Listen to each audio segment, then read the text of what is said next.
Oke, kita masuk ke Al-Muhaimin ya. Al-Muhaimin. Al-Muhaimin ini ada di Al-Qur'an surat Hasr ayat 23.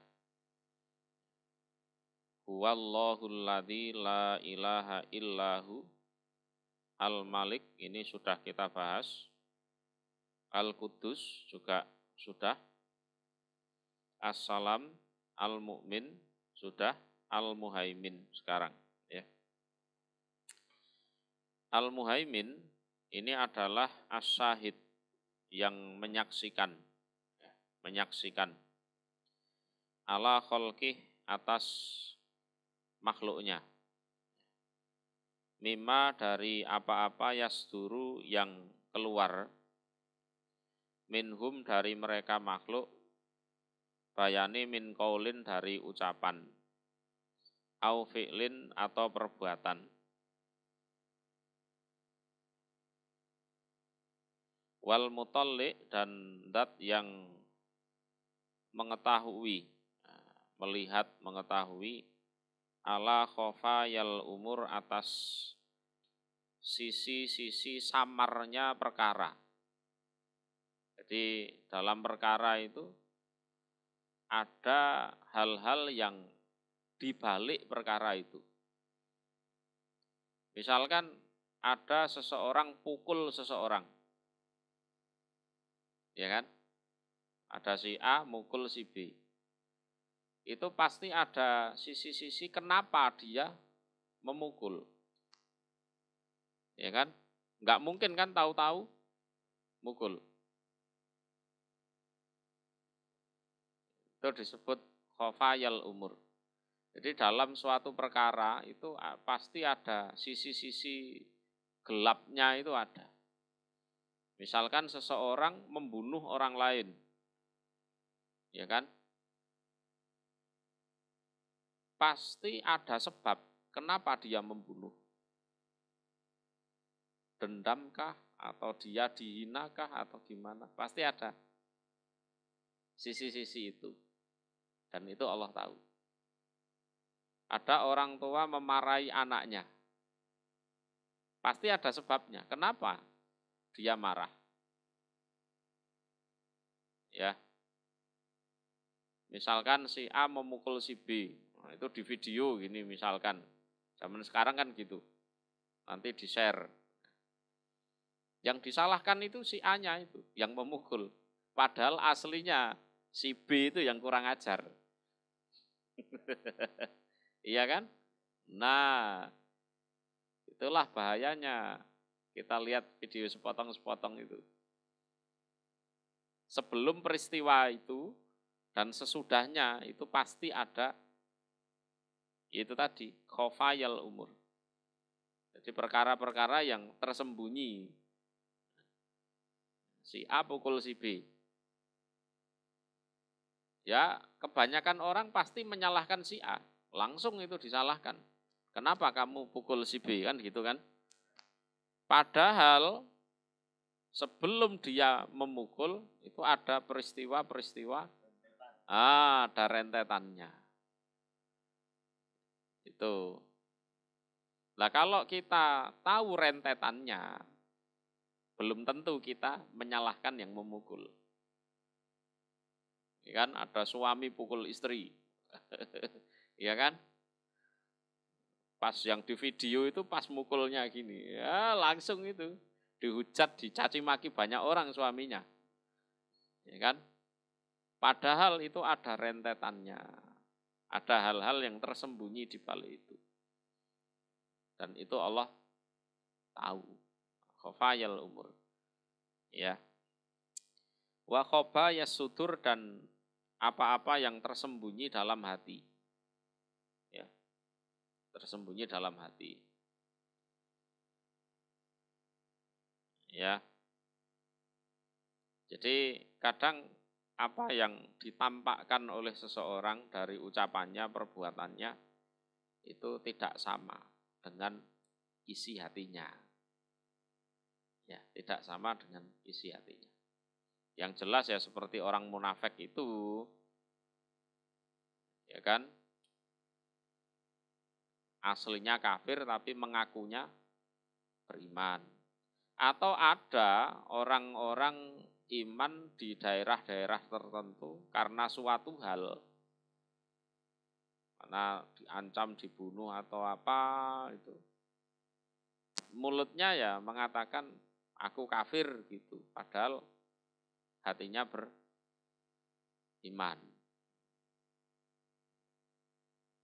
Ya, itu ya semisal sahabat Nabi yang namanya Ammar bin Yasir itu.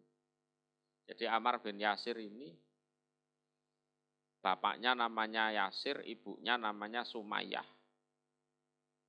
Karena beriman pada Nabi Muhammad, bapaknya dibunuh, ibunya bunuh juga. Ya, diseksa dulu sebelum dibunuh. Ammar pun ya diseksa. Saking dia tak tahan dengan seksaan itu, kan dipaksa untuk mengingkari Nabi Muhammad. Ya sudah, aku mengingkari. Siksanya selesai. Habis itu dia minta maaf pada Rasulullah. Hah? Lah daripada mati. Ammar bin Yasir seperti itu dulu. Bapaknya dibunuh, dia sudah kehilangan bapak. Ibunya dibunuh, dia pun disiksa. Iya, Ammar bin Yasir disiksa, dipaksa untuk mengingkari Nabi Muhammad, ya sudah. Secara mulut saja dia mengingkari, tapi hatinya tetap beriman. Wa qalbuhu mutmainnun bil iman. Ya. Jadi ada orang kafir ngaku beriman, ada orang beriman ini sebenarnya, tapi karena kondisi-kondisi tertentu, iya, asalkan hatinya tetap tenang dalam keimanannya. Tuh. Beda dengan Bilal, kalau Bilal itu nekat itu. Disiksa tak peduli dia. Tapi ya pada akhirnya kan ditolong oleh Abu Bakar. Ya. Dibeli dari majikannya oleh Abu Bakar, dimerdekakan Bilal itu. Jadi orang yang paling berjasa terhadap Bilal bin Rabah itu, tukang adzan itu, ya Abu Bakar itu. Kalau Bilal nekat, iman ya iman, mau kamu siksa terserah kamu. Sampai dijemur di padang pasir, gurun Sahara, terus ditaruh batu panas, dijemur, dibiarkan kehausan, tetap dia teguh. Kalau Ammar enggak. Udah aku ingkar pada Rasulullah, dilepas sama majikannya. Begitu dilepas, tak disiksa, ya dia datang pada Rasulullah meminta maaf. Karena saking tidak tahan siksaan itu. Jadi Allah mengetahui itu tadi. Mengetahui, menyaksikan dari makhluknya apa yang keluar dari mulutnya, apa yang dia perbuat.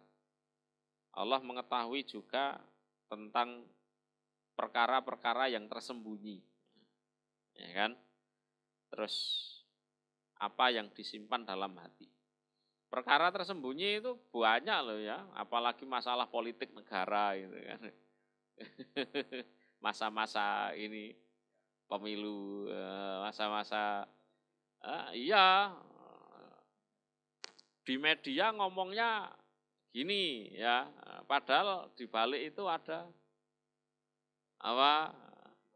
di sisi lain ada kontrak politik apa-apa itu. Orang umum taunya yang ada di televisi itu, di media sosial itu, di media massa. Tapi perkara-perkara yang tersembunyi tertutup. Itu namanya al-muhaimin. Maka tak salah kalau kita memutuskan suatu perkara, menentukan siapa yang benar, siapa yang salah, itu kita betul-betul berdoa pada Allah. betul-betul berdoa pada Allah. Ya, itulah ada apa? Khofayal umur dan khofayas sudur itu tadi. Ya. Ada orang itu pandai, dipuji sama orang lain. Wah, Bapak ini pandai. Pandai betul, ilmunya banyak. Terus dia bilang, enggak usah begitu, ya. Saya ini orang biasa saja. Ya. Secara lahiriah menampakkan tawadhu. Oh, ini orangnya tawadhu ini, dipuji, ngomong seperti itu. Padahal di sisi batinnya, agar aku dipuji untuk yang kedua kali. Pujian yang kedua kali, wah Bapak ini pandai, tawadhu juga. Gitu kan? Kita tak tahu kan? Bapak ini pandai, ini pujian yang pertama. Wah, agar aku dipuji yang kedua, aku mau bilang, oh saya biasa saja, saya tak pandai. Lalu orang ini akan memuji lagi, selain pandai dia juga tawadhu, rendah hati.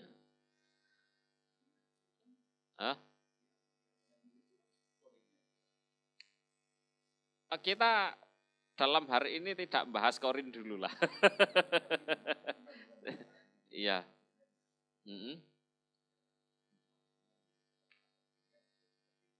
Iya, cerita kehidupan.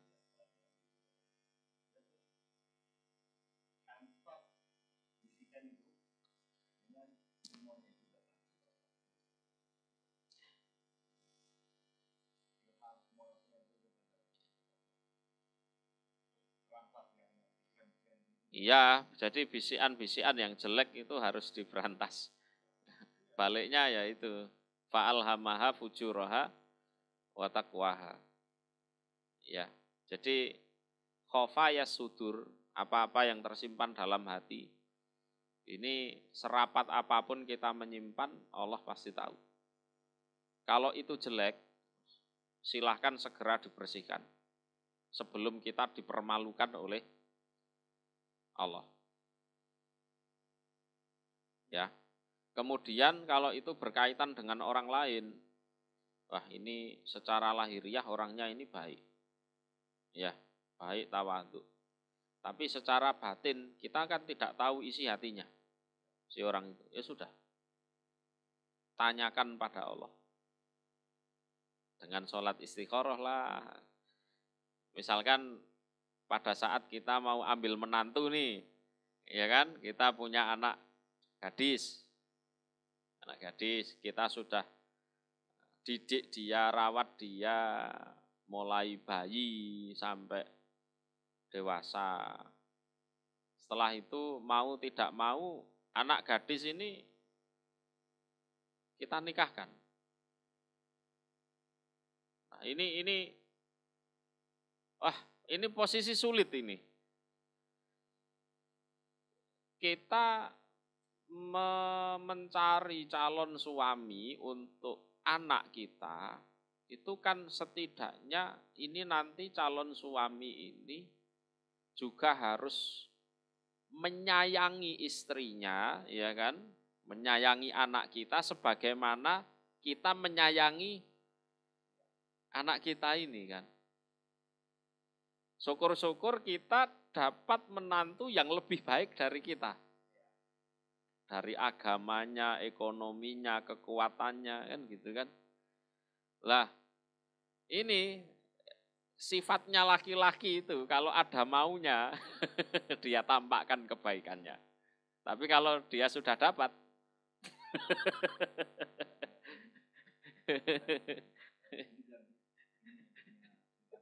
iya, iya gigi keras, terus,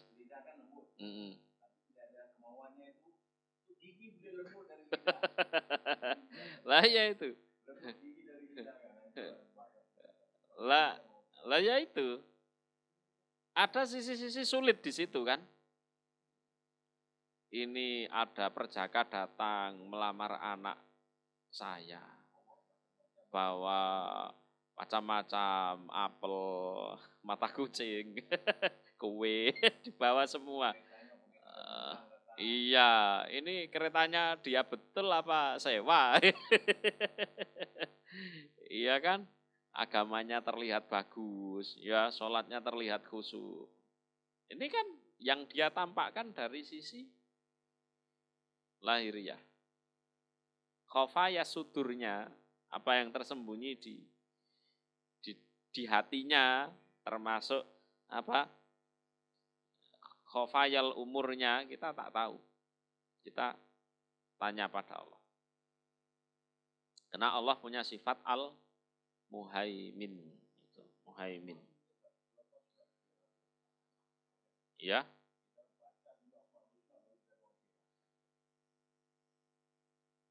Bisa. Ya, sholat istikharah, yes. Atau baca Asmaul Husna dulu. Ya Allah, ya Rahman, ya Rahim. Nah, terus ya ini saya minta pilihan yang baik. Ya kan? Kalau orang ini anak ini memang baik untuk kehidupan saya, dekatkan. Kalau memang buruk, jauhkan, kan gitu. Karena ya itu tadi, ada hal-hal yang kita tidak tahu. Secara lahiriah baik, tapi ternyata buruk. Ada yang secara lahiriah buruk, tapi ternyata baik. Gitu. Itu Allah yang tahu. Nah, disitulah Al-Muhaimin. Al-Muhaimin.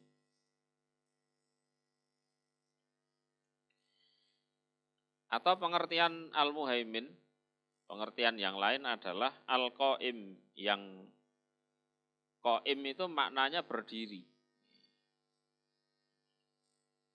Atau menjaga, ya, menjaga. Wal hafid, dan yang menjaga ala kulil khalaik, atas setiap makhluk, birriayah, dengan riayah itu penjagaan, riayah. Macam penggembala itu loh, yang menjaga kambing-kambingnya, itu riayah. Iya, riayah. Wal inayah, inayah itu pertolongan atau bantuan. Jadi macam penggembala yang menggembala kambingnya, mengamati kambingnya. Ini kayaknya sakit, dikasih obat. Ini kayaknya haus, kasih minum. Ini kayaknya lapar, kasih makan.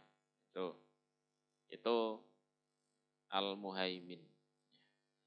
Atau juga ada Al-Muhaimin itu seperti burung, ya, atau ayam lah. Jadi at-ta'ir idza nasyara janahahu ala firokhihi sianatan laha. Seperti burung atau ayam yang sayapnya itu dibentangkan dalam rangka menjaga anak-anaknya. Itu ibaratnya seperti itu. Jadi seperti ayam atau burung yang dia punya anak, dia membentangkan sayapnya, melebarkan sayapnya untuk menjaga anak-anaknya.